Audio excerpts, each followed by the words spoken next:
আমি মনে করি উপজেলা প্রশাসন যদি কোনো ভুল করে সেটাকে নিউজ করার যেমন আপনার দায়িত্ব আছে, উপজেলা প্রশাসনকে নিউজ দিয়ে একটা বিষয়ে যাতে আমরা ব্যবস্থা নিতে পারি সে বিষয়ে মানে সাহায্য করার বিষয়টা আপনাদের দায়িত্ব আছে। আমি চাই আমাদের সাথে উপজেলা প্রশাসন, এখানে যত ধরনের সরকারি কর্মকর্তা কর্মচারী আছেন, কারো সাথে আমাদের এখানকার প্রেস ক্লাবের কোনো সদস্যের কোনো ধরনের দূরত্ব না থাকুক।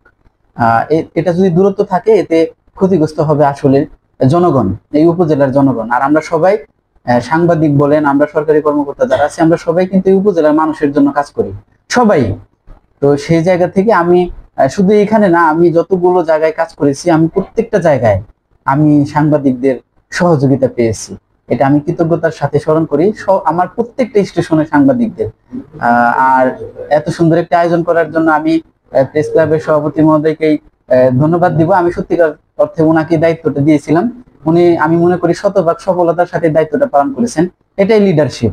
আর কিছু বিষয় বলা হয়েছে আমার উপজেলা প্রশাসনের পক্ষ থেকে, বা আমি পৌরসভার যেহেতু দায়িত্ব আছি, দুই জায়গা থেকেই সম্মিলিত ভাবে যদি কিছু করার প্রয়াস থাকে আমি সর্বাগ্রে এবং সর্বোচ্চ গুরুত্ব দিয়ে সেটি করার চেষ্টা করব। আর আমাদের ওসি মহোদয় এখানে আসছেন, আমি যখন বলছি যে ওখানে যাবো, দুই ভাই মিলে ইফতার করবো ওনাদের সাথে, বলে যে তাহলে আমি একটু পার্টিসিপেট করি। এই যে একটা মেন্টালিটি, এটা কিন্তু আসলে সবারই থাকা দরকার। থাকে এটা। আর সাংবাদিক ভাইরা যারা আছেন, তো সাংবাদিকরা হচ্ছে আমাদের জাতির দর্পণ। তো আপনাদের সমাজ গঠনের জন্য আইন শৃঙ্খলা রক্ষাকারী বাহিনীর পাশাপাশি আপনাদের বলিষ্ঠ লেখা, এটার মাধ্যমে একটা সুন্দর স্বাভাবিক শান্তিপূর্ণ সমাজ গঠন করা সম্ভব। এটা তো আপনাদের যে কলমের শক্তি এবং তথ্যের নির্ভুলতা যেটা, তো এইটার প্রেক্ষিতেই আপনারা সমাজের উন্নয়নের জন্য বিশাল ভূমিকা রাখতে পারেন। তো আপনারা এবং আইন শৃঙ্খলা রক্ষাকারী বাহিনী যারা আছে, আপনাদের লেখনী এবং আইন শৃঙ্খলা রক্ষাকারী বাহিনীর যে আইন শৃঙ্খলা রক্ষার জন্য প্রতিশ্রুতিবদ্ধ, তো এরা যদি গণমাধ্যম যেটা আছে একে অপরের পরিপূরক হিসেবে কাজকর্ম করে এটা, তো আপনাদের বলিষ্ঠ লেখার মাধ্যমে যে কোনো সমাজের অনাকাঙ্ক্ষিত, অনভিপ্রেত, ক্ষতিকর, অবাঞ্ছিত অথবা দুষ্ট চক্র যেগুলি আছে তার সম্পর্কে এই তথ্যগুলি বেরিয়ে আসে।